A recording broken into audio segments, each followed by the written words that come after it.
सरदार गुलाम अब्बास खान खे सरदार पप्पू खान चचड़ खे जमियत में भली कार चऊं।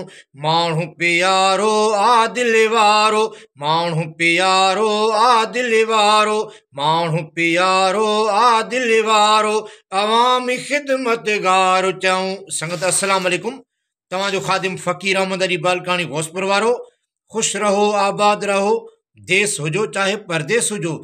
जीअं त पने आकिल जो मोर, सोनो शाहज़ोर, मेहरबान कदरदान, अवामी ख़िदमतगार मोहतरम डॉक्टर ग़ुलाम अब्बास खान उर्फ़ पप्पू खान चाचड़, जमियत में उनखे असां भलीकार चऊं था। ऐं शाइरी कई आहे अली हसन फारूकी चाचड़ साहब। ख़ासि फरमाइश मोहम्मद जागण फारूकी खाई शहर वारो, ऐं मुजाहिद अब्दुरऊफ़ चाचड़ खाई शहर वारो, ऐं मिसकीन करीम बख्श बुरलो कराची वारो। तमाम बेहतरीन शायरी सरदार साहब के खिराज तासीन पेश कयो अली हसन फारूकी। सरदार पप्पू खान चाचड़ खे, सरदार पप्पू खान चाचड़ खे जमियत में भली कार चऊं।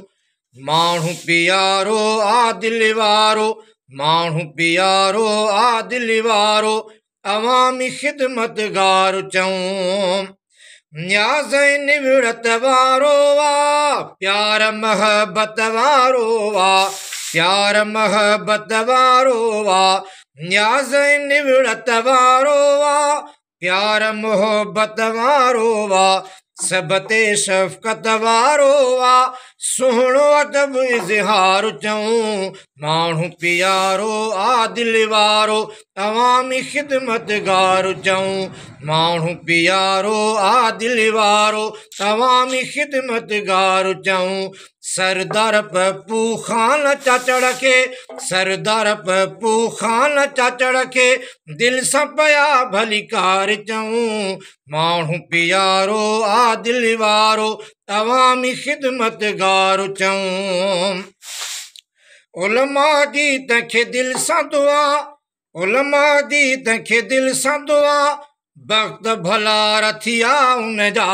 उलमा जी तंखे दिल सां दुआ, वक़्त भला रथिया उन जा, वक़्त भला रथिया उन जा। माण्हू पाण बि मखणु आ, माण्हू पाण बि मखणु आ, ॻाल्हि इहा निर्वार चऊं। माण्हू पाण बि मखणु आ, ॻाल्हि इहा निर्वार चऊं। माण्हू प्यारो आदिल वारो, अवामी ख़िदमतगार चऊं। सरदार पप्पू खान चाचड़ खे डॉक्टर ग़ुलाम अब्बास खान खे जमियत में भली कार चऊं। माण्हू प्यारो आदिल वारो, अवामी ख़िदमतगार चऊं। पने अकिल जो मोरो आहे, दिल जो बि त दिलेरो आहे। पने अकिल जो मोरो आहे, दिल जो बि त दिलेरो आहे।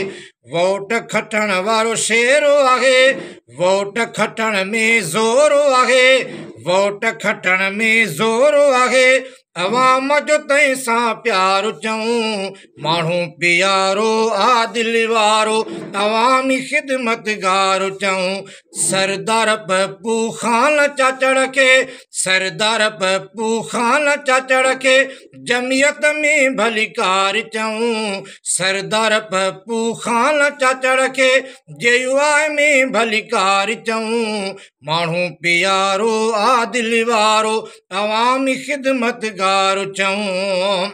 न्याज़ निवड़त वारो वा, अलामा राशिद खे प्यारो वा, अलामा साहिब खे प्यारो वा।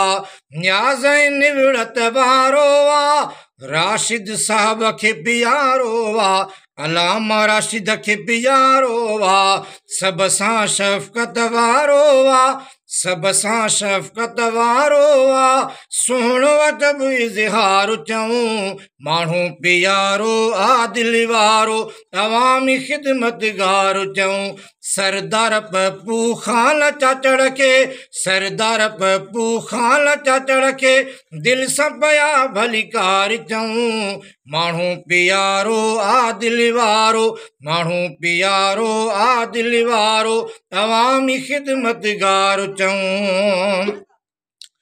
अली हसन फारूकी चाचड़ो, सरदार लय दिल साण दुआगो, सरदार लय दिल साण दुआगो। अली हसन फारूकी चाचड़ो, ये अली हसन साहब असुल त बख्शापुर जो आहे पर हींअर कराची पियो रहे। अली हसन फारूकी चाचड़ो, सरदार लय दिल साण दुआगो। शाद हुजे आबाद हुजेगी, शाद हुजे आबाद हुजेगी, दिल सां पिया बार बार चऊं। शाद हुजे आबाद हुजेगी, दिल सां पिया बार बार चऊं। माण्हू प्यारो आदिल वारो, अवामी ख़िदमतगार चऊं। सरदार पप्पू ख़ान चाचड़ खे, सरदार पप्पू ख़ान चाचड़ खे, जमियत में भलीकार चऊं। माण्हू प्यारो आदिल वारो, अवामी ख़िदमतगार चऊं। माण्हू प्यारो आदिल वारो, अवामी ख़िदमतगार चऊं।